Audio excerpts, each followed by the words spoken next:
and I was going in to study to become a priest, and my father had a big business, everything set for me, everything ready.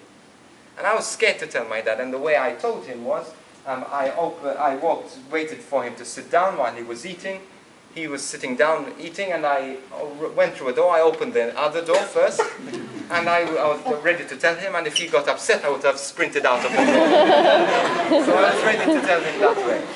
And I told him, and I mean, it was one of the hardest things to do, to tell my father.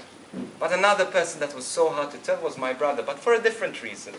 My brother and I are very, very close friends. And we, in that sense, he's 8 years younger than me.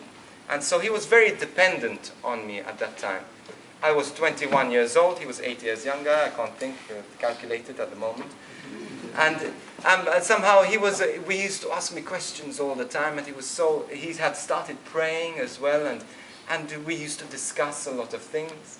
And now I'm going to leave this poor guy alone. We used to share a room as well, and now I'm leaving him alone. And I was upset, I didn't want, I was going to move out of home. And so I told my brother, and he burst out crying, and I burst out crying as well. And I went into my room, and I started crying. I started telling God, God, please, please look after my brother. Please look after my brother. And I remember opening the Bible, just desperate for a word from God. And I opened this Bible and this verse, and it says, I will look after and save this city. Now, I'd read that verse often, so very often, but all of a sudden I knew that God was speaking to me about my brother there. And I knew that God was speaking to me, that Chrimatos Christi, that God was speaking to me clearly, saying that, hey, don't worry, I'm going to look after your brother, but I'm also going to save him. In other words, I'm going to look after him till the end. So that was an amazing comfort for me.